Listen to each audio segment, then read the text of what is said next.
Hey everyone, welcome to fourth session of Vancouver ChatGPT Experts. My name is Ali, and I'm the founder of the meetup groups here for Vancouver ChatGPT Experts. Today we are going to talk about security concerns regarding ChatGPT. It is a 200 level, a little bit more advanced level session today, and we have two speakers joining us, Mahmood and Hamed. There is a chance that Hamed might not be able to join us. That something happened. Tentatively, we expect him to join us, but if not, Mahmood is here to give us all the information about, how we can be more secure with the ChatGPT, all the concerns, and talking about some security frameworks and templates and things like that. Just a little bit about us. Vancouver ChatGPT Expert is a meetup group that we have monthly meeting on a first Wednesday of every month. This month we, for some reason we put it on the second Wednesday of the month, but usually we're on the first Wednesday of the month at 6 p.m. We do start with the 15 minutes, breakout rooms to get to know each other and talk about different topics and socialization. Usually the main lecture or a topic is about 45 minutes, and we put another 15-20 minutes for wrap up QA and talking about the next session, what's going to be. Right now we have 703 members in Vancouver. And for this session, we have 91 people RSVP. The thing is, when we're talking about ChatGPT, everything is new. The technology is new, the concept is new, all the knowledge is new. Then we are all here to share the knowledge. Then please, if you know anything that you think that other people can benefit from it, share it. We're always looking for, speakers. If you have some content, some topic that you feel you can share it with other people here, we are more than happy to set up a session for you, make you a speaker for one of our sessions. Now, the speakers of today is Mahmood Rashid. He is a security expert, and I'm going to bring up the profile that I can read it from. It's behind my all screens here. Sorry about that. Yep, Mahmood is an information technology professional with over 20 years experience in security and IT, cybersecurity architecture, design and assessment, IT governance, risk and compliances. He established the system management practices at HSBC and TELUS, and has worked as an entrepreneur for various TELUS, client business transformation projects, focusing on operation efficiency while maintaining principle of security and privacy by design. Most recently, he provided IT cybersecurity architecture services to Quadreal and hold board level position and ISACA Vancouver and other nonprofit organizations. Welcome Mahmood here, and I'm gonna stop sharing my screen and let him start his main lecture here. Thank you, Mahmood. Thank you, Ali. Yeah, thank you, Ali, for that introduction. Thank you, everyone, for joining us today. Like Ali mentioned, this is a slightly more advanced session that we're going to be talking about. I'm just getting my computer ready so I can see everyone. By the way, this is more of a interactive session. Then if anybody has a question, please type your question in chat box. Periodically we're gonna go through the questions. Mahmood asked me to bring up the questions here and there. We're gonna have interactive question ongoing and some QA at the end, however you're confident to ask your questions. There you go, it's all yours. Thank you. And like Ali mentioned, this is more or less an interactive session. This is an opportunity for all of us to learn, including myself. I don't profess to be an expert with generative AI or ChatGPT, but a lot of the security privacy concerns that we have within generative AI and a lot of the new technologies are somewhat universal. So regardless of what technologies we're working with, what we're playing with, those principles basically transfer over from industry to industry, from technology to technology. And it's important for us to all basically spend some time discussing. That's where we get the most value out of sessions like this, is when we participate and interact with the with the presentation or with the discussions. Hamed, unfortunately, is not going to be able to join us today, but Hamed is a good friend of mine. He's with Personalized AI, and a lot of the work that he does is around using generative AI, ChatGPT, for marketing and sales. So this is a follow-up to a webinar that we had earlier in Q2, so about a month ago. And like Ali mentioned, please feel free to jump in, ask questions, because those are the discussions that will help us actually gain the most out of these sessions. We'll talk about the introductions, and we basically talked about the introductions. We want to make sure this is an interactive session, and and we'll kind of talk about generative AI in terms of what my understanding is, and we'll open up some discussion with the rest of the group here to kind of talk about how they utilize generative AI or ChatGPT or any of the other platforms. For example, Google AI or Microsoft's version of that.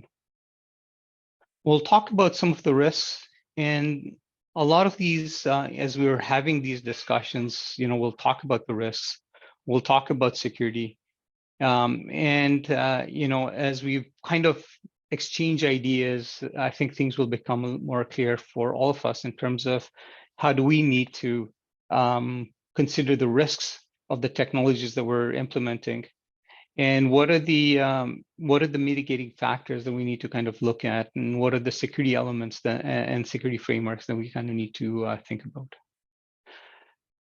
And then finally, if there is any questions and answers that haven't been answered during this session, we'll open up the floor for questions and answers after the presentation. We'll talk about generative AI, and a lot of what's been going on in the industry right now is actually talking about how do organizations actually use frameworks like ChatGPT. So we're at different models that are out there, and different learning sets, and there's public and there's private. So for example, when we're integrating with particular technologies, when we're utilizing ChatGPT, we're utilizing Copilot or Google AI. There's different things that we need to kind of be concerned about. But the main usage of any of these AI technologies is for business growth. So if you're able to utilize AI appropriately, what you're going to be able to do is expand the business, expand different elements of the areas that you work in a very positive way. So when we're talking about different areas of business and how they utilize generative AI or ChatGPT, you'll basically look at certain things such as expansion. In most cases, when we're talking about expansion, we're actually talking about how do you utilize artificial intelligence, machine learning, to be able to focus in on key customers, the value propositions, and the ability to actually market and sell to them in a cost-effective manner. In some elements, ChatGPT or generative AI is used to actually deliver on the products and services that that we sell. Another element, from a business growth perspective, is customer service. So you see the customer service bots on a lot of the websites. In certain jurisdictions, by law, they have to articulate that the bot that you're interacting with is not human. It is a AI-driven bot. And we'll kind of talk about that a little bit in terms of why that's the case, and some of the ethical elements of that as well. Marketing and sales. A lot of organizations are utilizing AI or ChatGPT specifically to be able to market to specific target groups and make that interaction somewhat human. And when I say somewhat human, what I'm talking about is interactions that are customized for the people or for the people that we're reaching out to, and make that interaction somewhat personal. And then there's specialized use cases that we kind of look at. For example, software engineering. A lot of generative AI is actually utilized to develop software programs. And it may not be 100% perfect, but at least gets the software developers up to a particular level of proficiency, or the application up to a certain level of proficiency, after which the human element actually takes over to build out those particular applications or sub-applications. Research and development is another element. So in a lot of cases, what happens or can happen is that you feed the AI model with data and allow it to consume that data, to make sense of it, and come back with certain trends, if that's what it is. But generative AI or ChatGPT or some of those particular platforms are able to consume a huge amount of data and in a short period of time come back with analysis of that particular data sets. And again, from an R&D perspective, it's the data that you feed it that it will basically provide the outcome that you're really looking for. Another area that generative AI is taking a huge foothold in across the globe is in healthcare. And when we look at some of the studies that are out there, in one of the studies that I was actually looking at,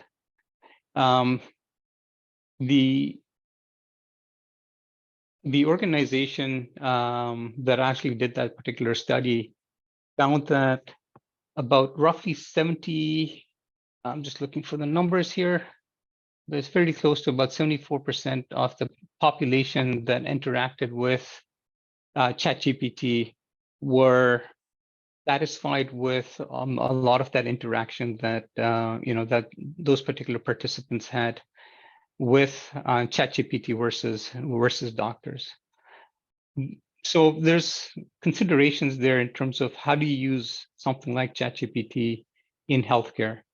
A number of different studies out there have kind of shown that ChatGPT or generative AI is able to consume research and a lot of the medical journals to be able to then come back with a relatively accurate diagnosis on particular health elements for people, and patients per se. Now, what I'm going to say is that, and I think this is very common in terms of what the thought process is that a lot of the different researchers out there confirmed that we're not going to be able to replace doctors with something like ChatGPT.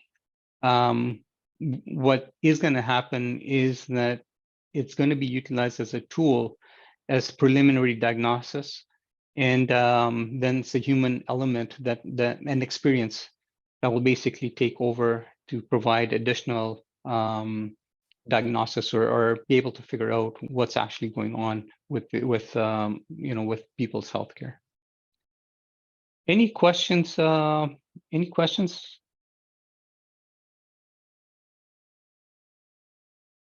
No? Okay. So we'll get into some of the risks. So when we start looking at technologies like generative AI, one of the key elements that we kind of need to look at as technologists is around the regulations that we need to deal with. So a lot of you probably know of regulations such as GDPR. In the US, you're looking at regulations such as HIPAA, CCPA, California, and a number of different regulations across the United States. If you're in Canada, you're looking at things like PIPEDA or PIPA, and a number of different regulations that are provincial as opposed to federal. So those are key elements that, as technologists, as business owners, we need to kind of keep in mind. The general principle that I generally tell business leaders is to look at the most restrictive regulation that you're going to be dealing with and plan for that, for those particular applications or those interactions that you're going to have with your clients or participants or interactions with your clients on your websites or applications.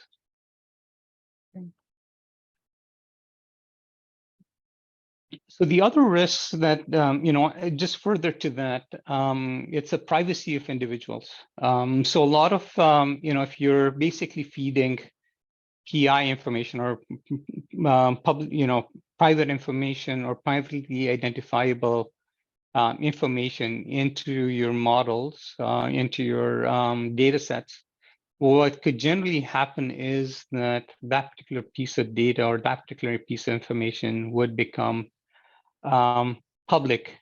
And in a lot of jurisdictions, when cases like this happen, you do actually have to file the appropriate documentation with the regulators from a privacy breach perspective.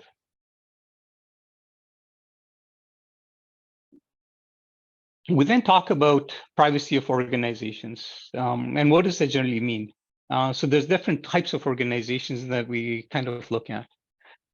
In some cases, it's governments. So governments utilize AI for certain elements of the services that they provide to their citizens. In some jurisdictions, what the governments have actually done is they've basically mandated or restricted the use of generative AI, whether it's ChatGPT or other forms of AI and machine learning, with the interactions or with the data that pertains to its citizens. So it's important to understand that and understand why a lot of the jurisdictions are restricting the use of generative AI in their interactions with their citizens. So, for example, from a California perspective, if you do have a customer service bot on your website and you're interacting with visitors from California, you do actually legally have to let them know that they are being served by a chatbot and not necessarily a human.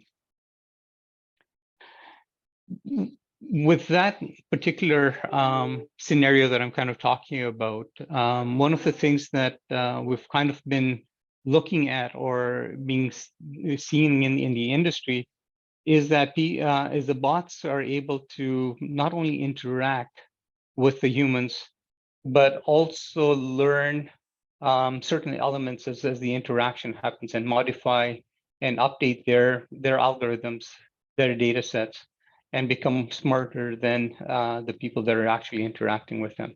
And that's one of the reasons why the governments are mandating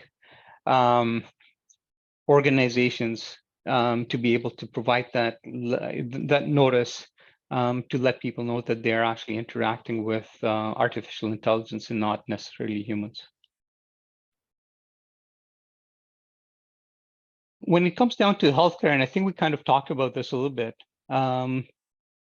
what I've been seeing in industry, and especially some of the papers that I've kind of been reading about, is that doctors are starting to utilize generative AI to kind of consume huge amount of data, especially from medical journals across the globe.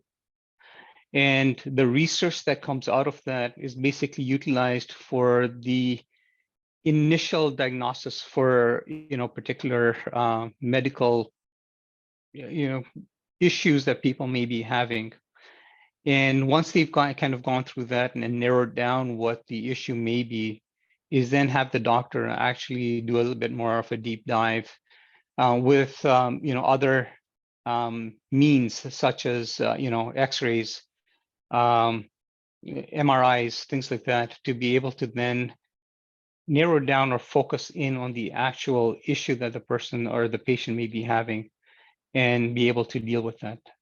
So when, for example, cancer, in certain elements of cancer, it's actually very difficult to give an accurate diagnosis in terms of what a patient may be having. But the use of generative AI, what you're now able to do is what the medical professionals are actually able to do is be able to get pinpoint that it is cancer with a high degree of confidence, and then also be able to give with a high degree of confidence what type of cancer it may be, and what the follow-up or what the other routes of cure or recovery for those particular patients may be. So that's one of the things that we've kind of been seeing in the healthcare environment. This becomes particularly important when we're looking at healthcare in smaller cities, in areas of smaller populations. So that's one of the things that we've kind of been seeing from a healthcare perspective. The other elements that organizations kind of need to be thinking about is intellectual property. So with the training sets, if it is a private data set that they're training their machine learning or AI model on, that's actually less of a concern than if it is a public model that they're working with or interacting with.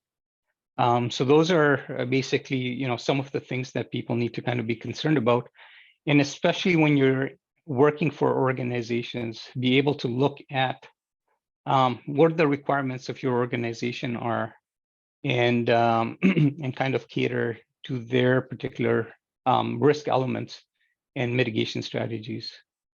Any one of you deal with organizations that have been using generative AI, whether it's ChatGPT or Google AI or even Copilot?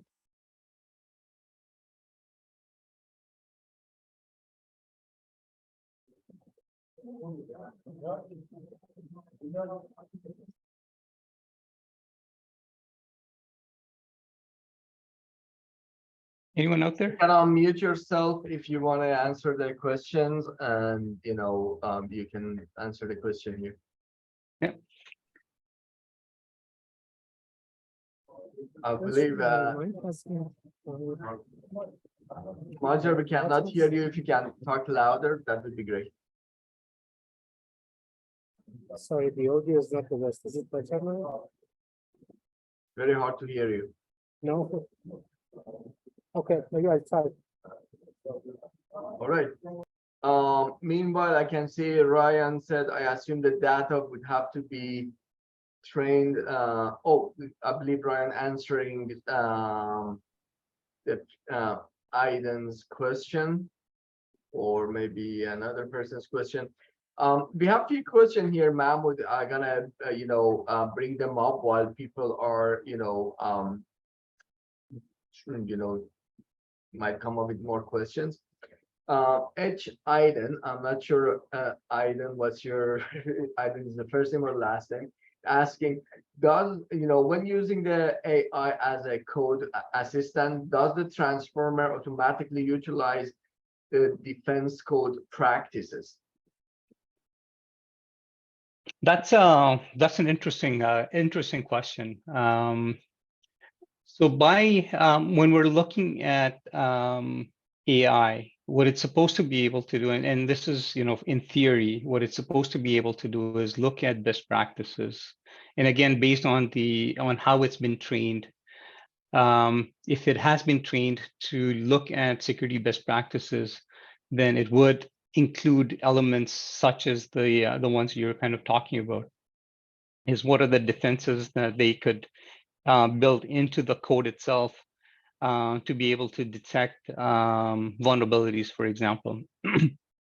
So in theory, yes, but in practicality, there still needs to be a human or you still need to have the appropriate controls to be able to detect if there is any vulnerabilities within the code that's being generated by AI.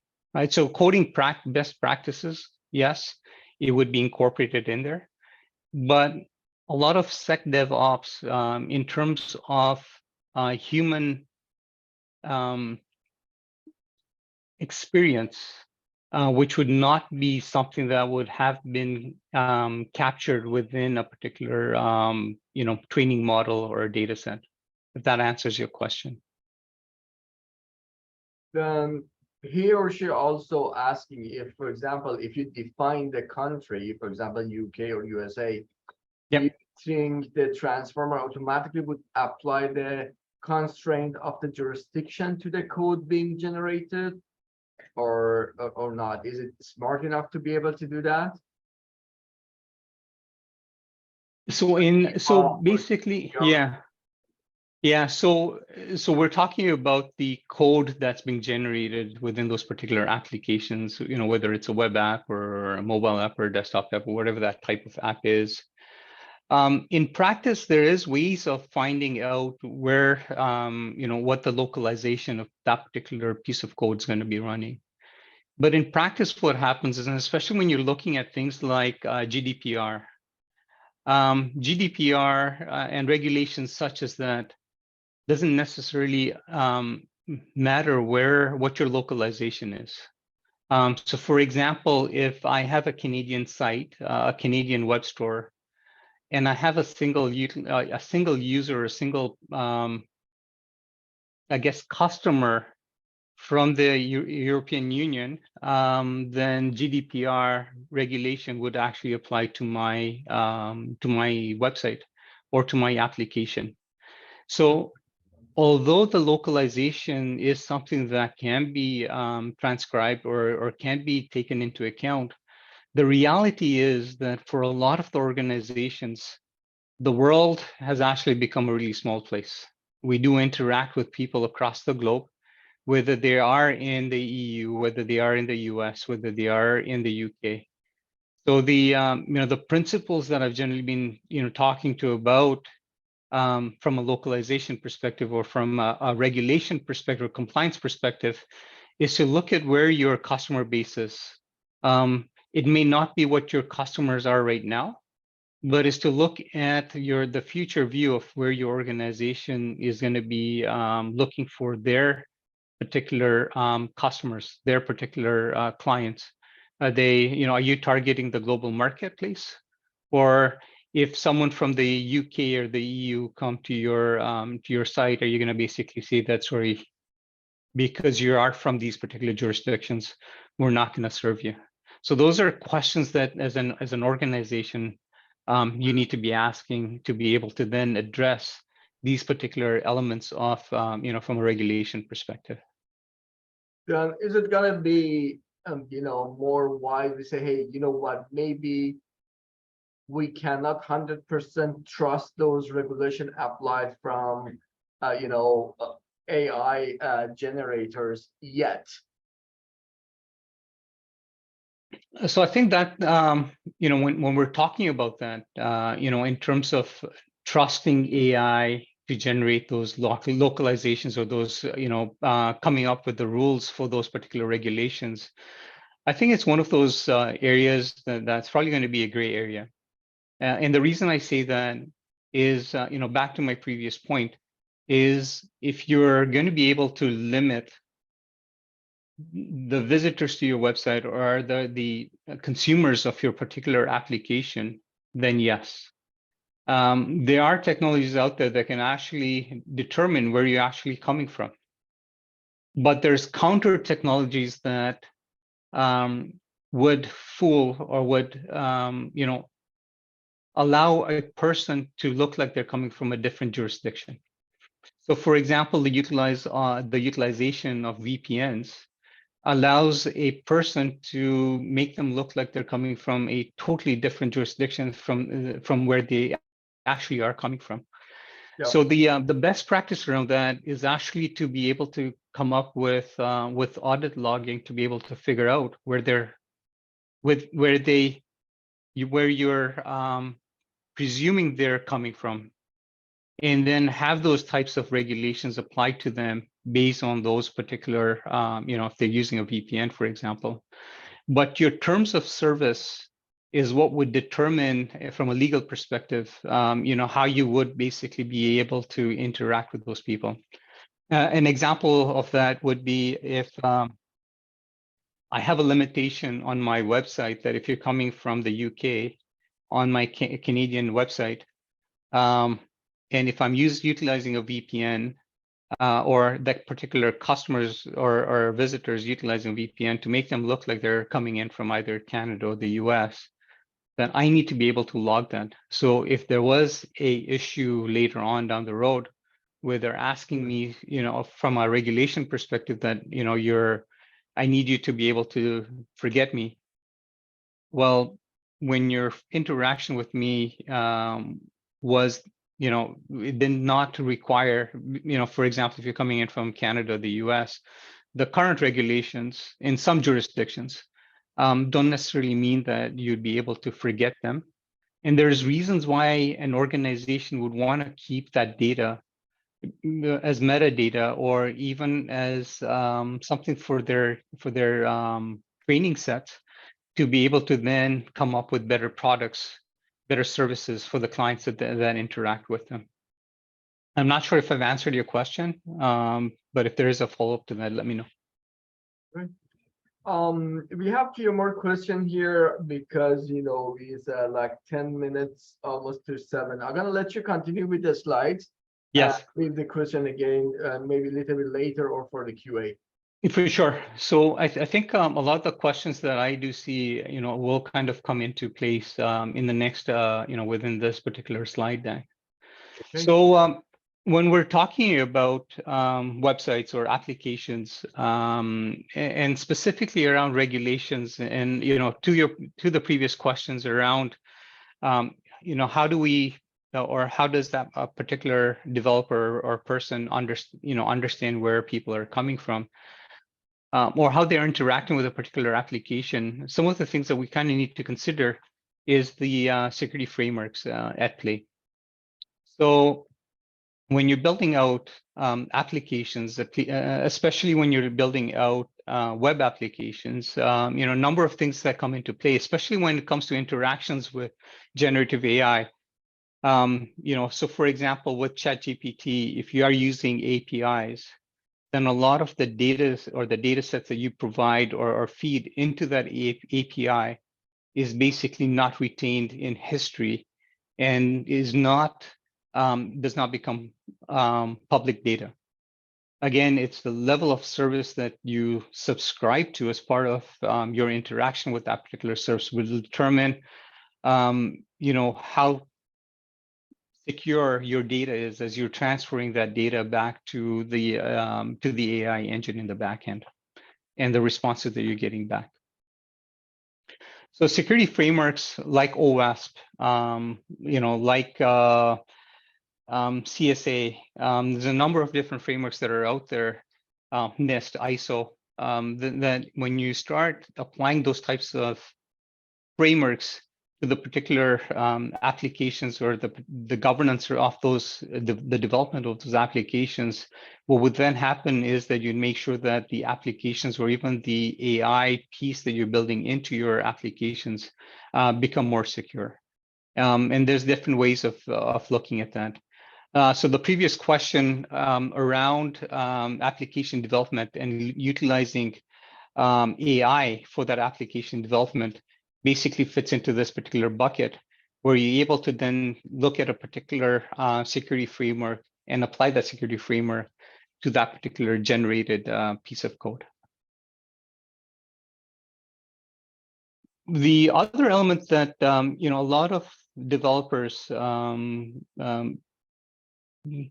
necessarily think about is vulnerabilities. So a lot of organizations, a lot of developers, as they're building out code, are utilizing open source libraries. They're utilizing certain frameworks that may not necessarily have vulnerability checking or vulnerability or code maintenance or library maintenance built into those particular frameworks. And for that particular reason, as developers, as technologists, we need to be very cognizant of vulnerabilities within the applications that we're building, the applications that we're interacting with, because a lot of times it's the supply chain that we're dealing with, right? So I may have a front-end application, but as a subservice, I may be utilizing ChatGPT, or I may be using Copilot or Google AI as a source of, as something that transforms the data or processes data and brings back certain results or certain outputs. So we need to be very cognizant of understanding what those vulnerabilities are. Maybe it is a vulnerability within the protocols that we're utilizing to encrypt data in flight between our application and the back-end applications. There may be cases where there's vulnerabilities in terms of the databases we're using in the back-end, and how do we protect those? So there's different methodologies of doing that. And as developers, I'm sure most of you are utilizing or are keeping in mind those particular security principles to be able to manage those vulnerabilities within the applications that you're building. Now, when we're generally talking about vulnerabilities, we're also looking at certain elements such as IoT, the Internet of Things, where you may have devices that have built-in interactions with AI. So for example, if a particular sensor detects a human in a meeting room, or a number of humans in a meeting room, you're then able to run certain, AI is actually able to run certain sequences of tasks to either turn up the heat, turn down the heat, switch on lights, switch off lights. There's many different things in terms of what it can do, depending on the sensors that are in use. Now, a lot of the sensors, when we're talking about the IoT or OT, a lot of those particular sensors are built in such a way that they're very difficult to update or upgrade.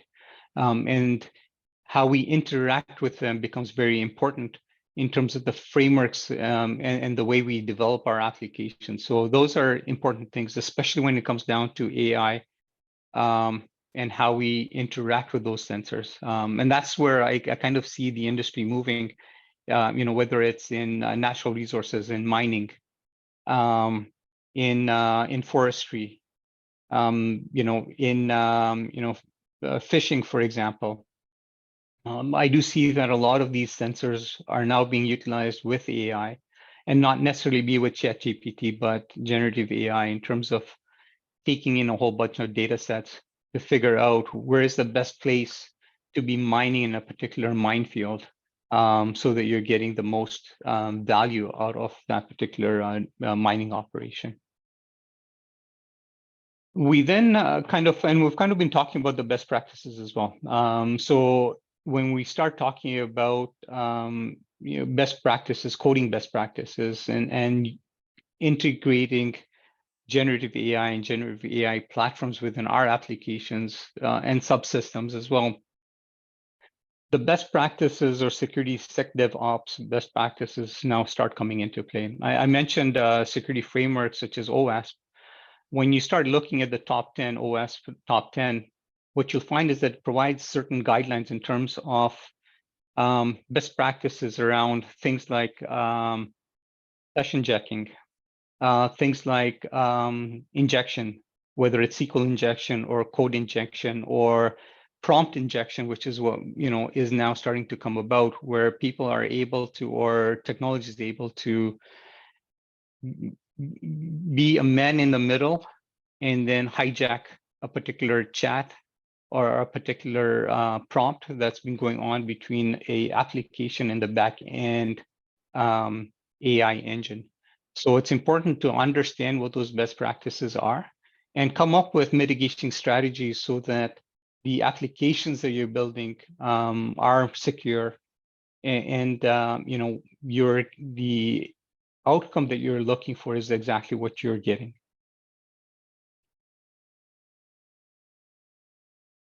And then, basically, get into questions and answers. So Ali, let's talk about some of the other questions that we have. For sure.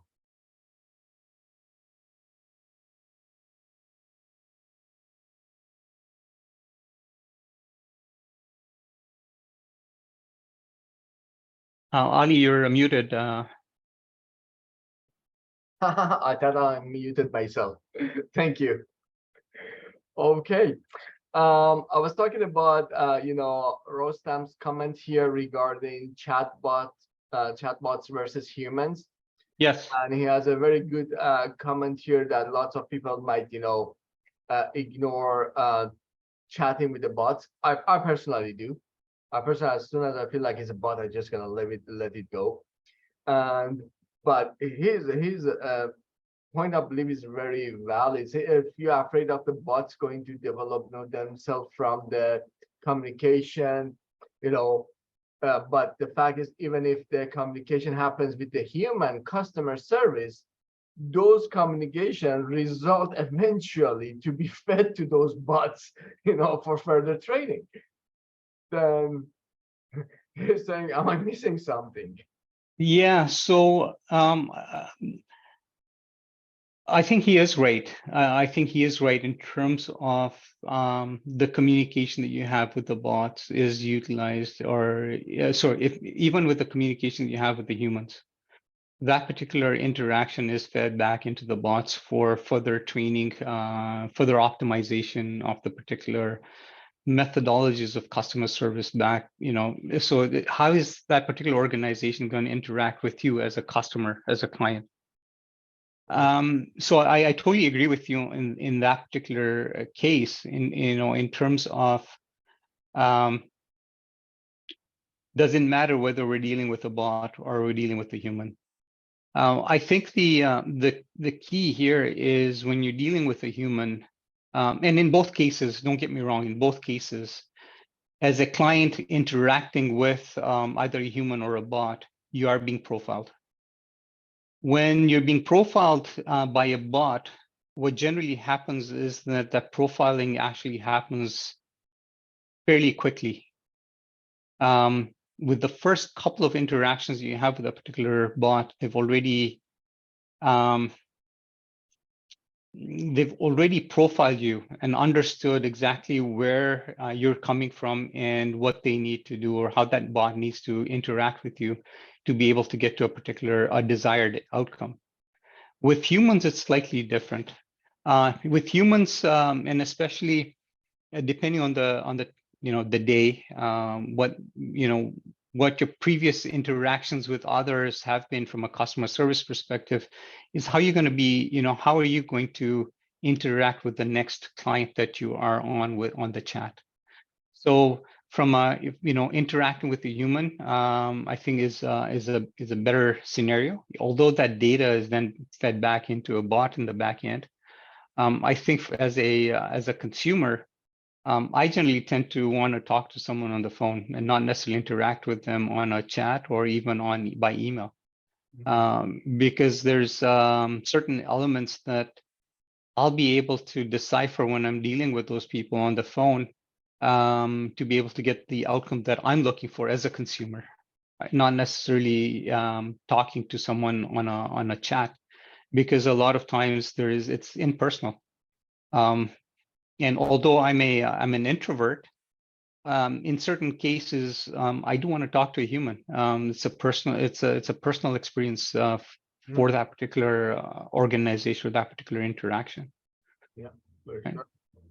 All right. So I totally agree with Rustam in terms of what he's saying, but I do feel that being able to, go back and be able to interact with people in different ways, certainly has the value that we're looking for.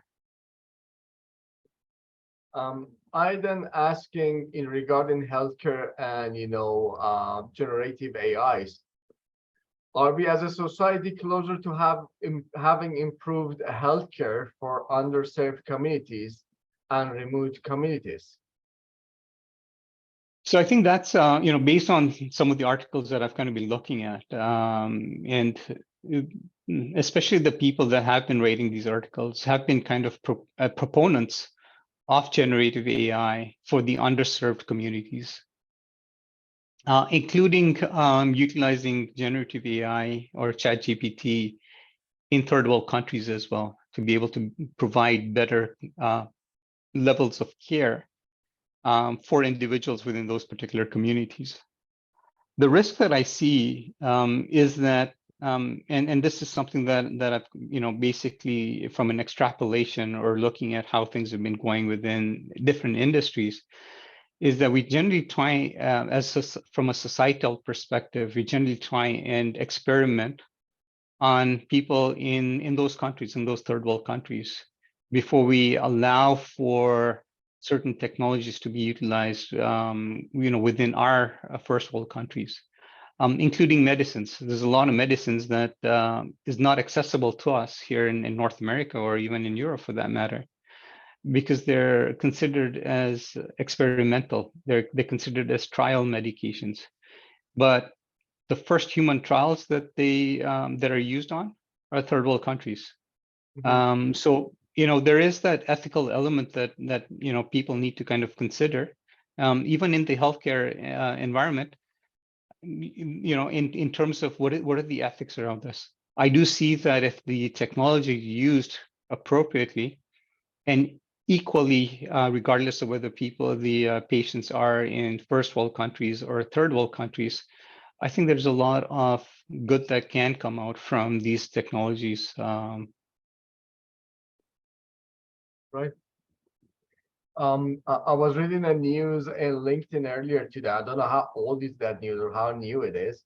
It was regarding a new quantum computer that Google actually built, and they said it's that they have this medicine, medicine calculation and molecular level analysis that would have take 74 years to calculate with the normal computers nowadays. It could be done in less than 6 seconds now. Yeah, That's how powerful these things and analysis is, and this data capturing. Wow, it's going crazy. Literally everything going crazy nowadays. Mazhar has a question for you and asking, is there any major real world application of generative AI in companies or governments that you are aware of? That's a hard question. So when I'm looking at certain studies,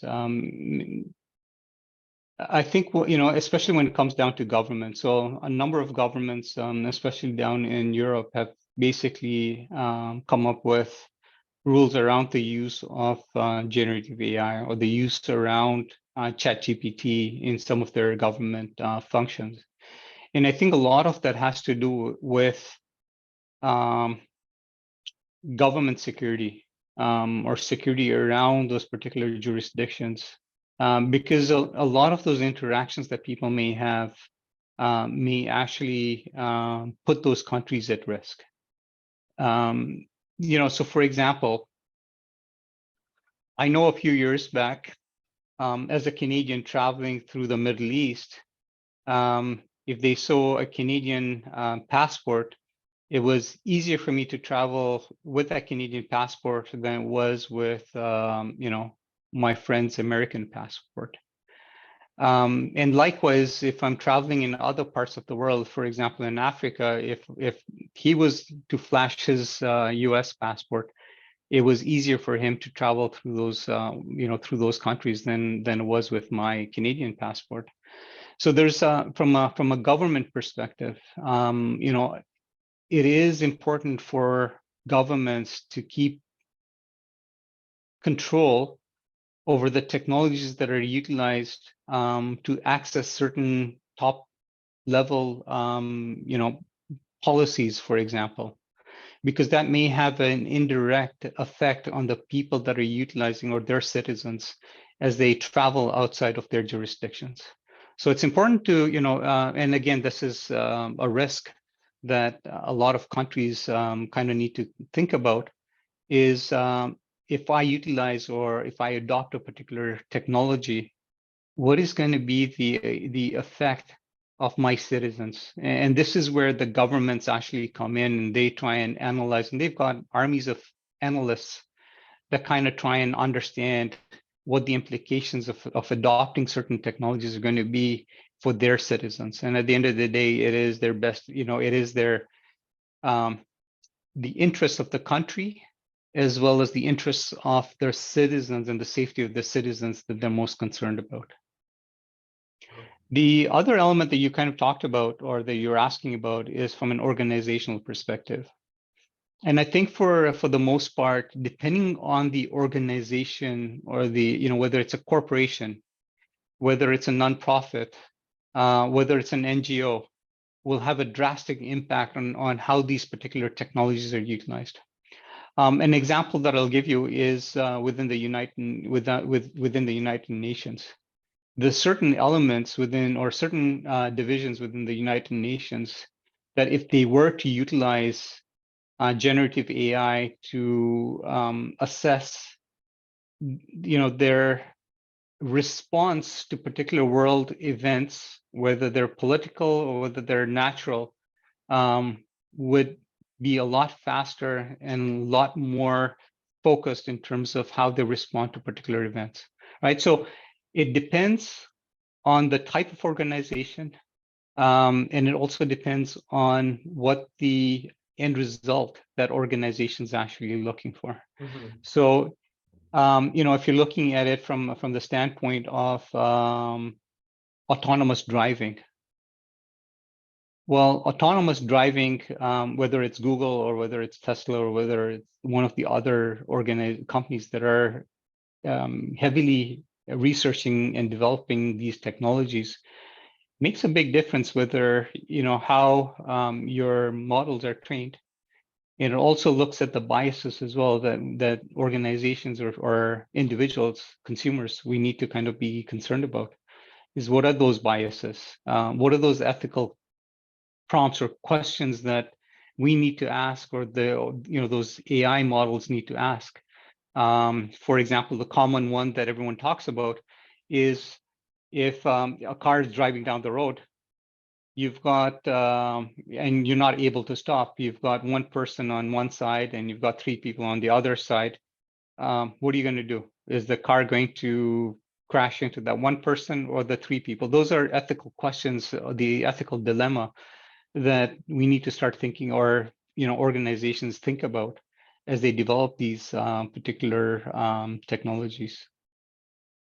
The answer is going to open the wings and fly. All right. Okay. Actually, I want to ask a question myself before asking Ryan to ask his own question about GDPR. A while ago, the news came out that ChatGPT, passed the bar law as well as got its, CPA for accounting. Are you aware of that ChatGPT being officially trained on any of these compliances like HIPAA or GDPR or anything else? I wouldn't be surprised. I don't know for a fact, but I wouldn't be surprised if they've been trained on these particular regulations or these particular frameworks. At the end of the day, when you start looking at technologies like this, what are they really out there for? And I would argue that they're out there to make the life of of people easier. I mean, that's the whole reason why we develop these technologies, to make people's lives easier. Um, I think what's happening is that as people start utilizing these technologies, they leave their brains behind and start allowing these technologies to think for them. And I think that's where the huge risk is for individuals, for consumers, for organizations, is that we start relying heavily on these models that have passed the bar. But there's a lot more to it than just the vast amount of information that has been put into these particular models, right? The human element is the brain, and we put connections where there are no connections. We're able to take certain things, we're able to extrapolate the information to develop new ideas. That's not something that AI is able to do right now. I'm not saying it's not going to be able to do in the future, but it's certainly not able to do that right now. And I think that as humans, as individuals, we need to rely on our capabilities. Allow technology to take you 80% of the way there, but there's the 20% that needs to be applied through the human brain, through our thought process, through our cognitive ability, and the gift that God's given us. Because at the end of the day, that's where we're going to be able to thrive as a society, as a species, is when we start utilizing technology for what it's meant for, is to take us to the 80%, and then and maybe even higher. But once we start giving that particular cognitive ability to AI or to other technologies, that's when we stop becoming human. Mhm. My next own personal question is, I'm pretty sure at some point, even it might already have started and start happening, I'm pretty sure that there are fake AIs out there. I mean that people, for many different reasons, for crimes, gangs, politic reasons, start creating or mimicking something like ChatGPT. It's as easy as I can create a simple database with my own answer and say, hey, no, you're talking to ChatGPT. Who knows it's ChatGPT? Oh, it's in my own direction to the answers. Then how do you think people has to start recognizing real AIs with regulations versus fake AIs? That's a very loaded question, Ali. And I think the way that I'd answer that is when we start looking at that particular scenario that you're talking about, start looking at deep fakes. I mean, with all of that fiasco that's been going on in the US with Donald Trump, there's been a lot of deep fakes that have been very difficult to identify, difficult to detect the deep fakes. And what it's actually been causing is dissension in some certain elements of society. We basically have, and that basically extrapolates to other regions, across the globe. And that's what we're going to see, is that the propaganda machines, and it could be state actors that are trying to, cause concern, areas of concern, or cause conflict within other countries, whether it's, causing civil war or wars between different countries, different regions. This is where the risk is. And this is where these technologies, if they're not utilized appropriately, are going to cause a lot of conflict and a lot of issues for people, across the globe. The crux of the question that you're asking about is more around if people are, or how do we detect when nefarious actors or nefarious applications and nefarious algorithms are actually in use? And I think that's going to be the difficult part, especially when we start looking at the implementation of deepfakes, whether it's deepfakes and from a video perspective or from a voice perspective. It's going to be very difficult. But I think from a societal perspective, I think we need to be careful about how much we trust these technologies and how we utilize these technologies. So at the end of the day, you can, and there are examples of people utilizing generative AI to create malware. It's there, the examples are there, and fairly sophisticated malware to that effect. But how are you going to stop people from doing that, right? Mhm. Let's The think about AI, not to ethic to AI. yeah. So that, and this ethic. is what, yeah, and this is what I'm going to be talking about is from an ethical perspective. AI can't decipher what is ethical. That's where the human brain comes in. Is we can decipher what is what is ethical and what's not.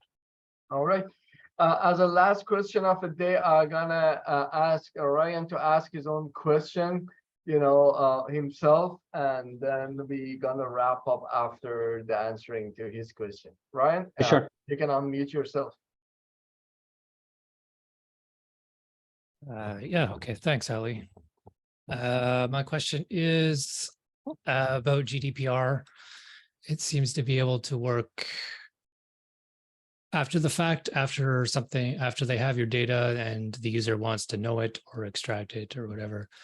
I'm just wondering if you have any thoughts on whether that's doable, relevant, or anything like that.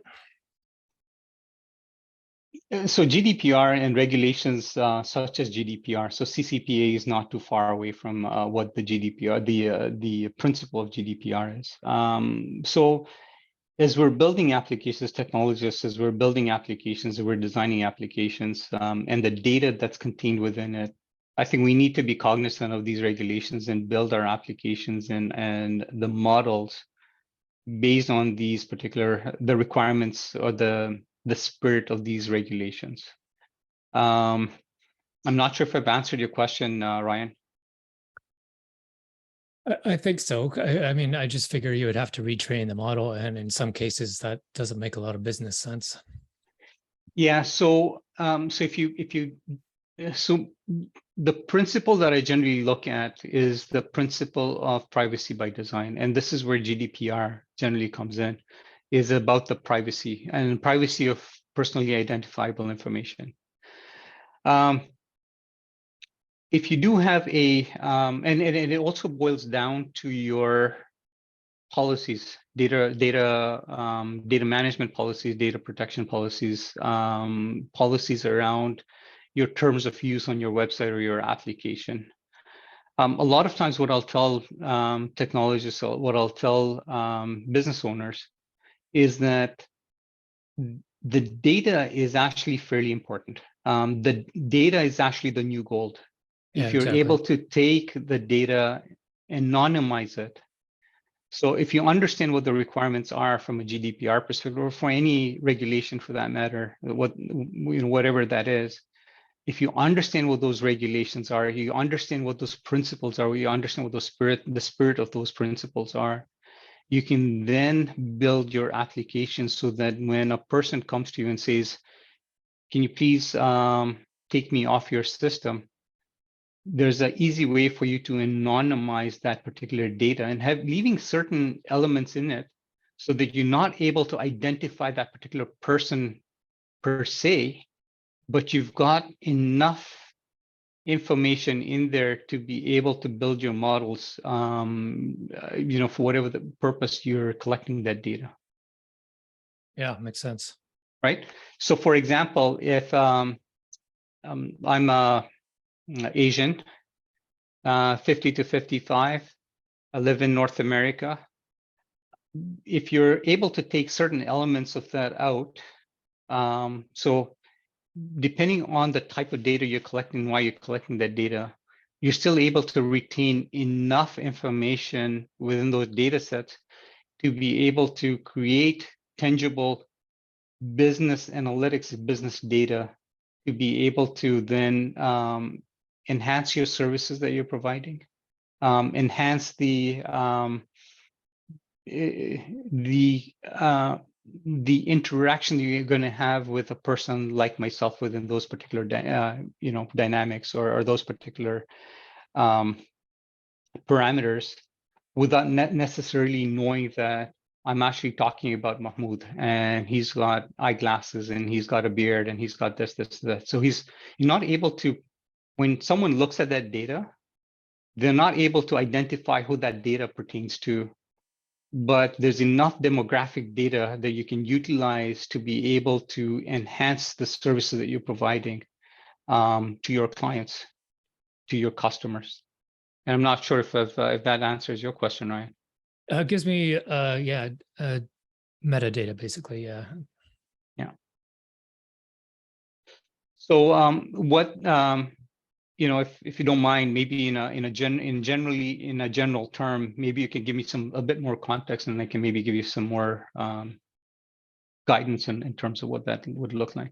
In terms of a use case, no, I've just dealt with GDPR and I've seen it in action. So that's just something that came to mind. And the other thought I had is nanotechnology. I'd like to see a AI,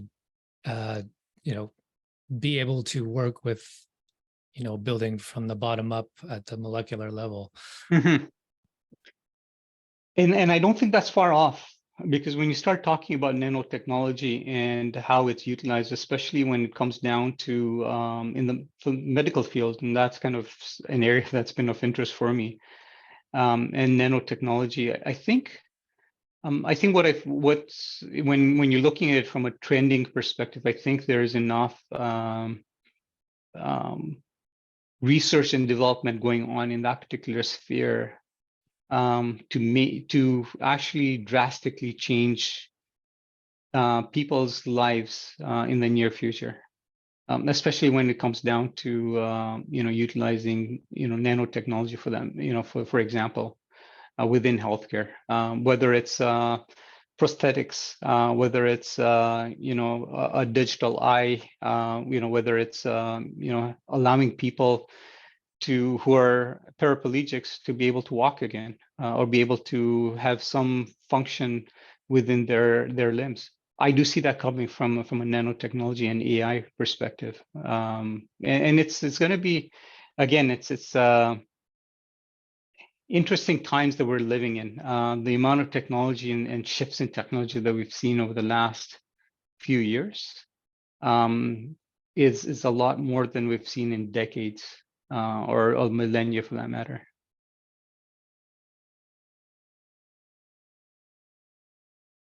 Okay. Gonna, there is one more question from Aiden, which is more of like a comment style, but sounds like he or she is about to leave. Aiden was asking also about your contact details, how you can be in touch with Mahmood. Already post Mahmood's LinkedIn account here, then you can request a connection with him over the LinkedIn. Thank you everybody for joining us today. Actually, I decided to give a summer break for next month. Then we're not going to have any session in August, and we're gonna see you again in September with a new topic. If you have any topic that you want to be the speaker, or if you know somebody who has some valuable content to share with the group, please ask them to be in touch with me or one of the co-organizer, and we can schedule that session either for August or for September or anytime after. All right. Thank you very much for joining today. We're gonna I'm gonna stop the recording here.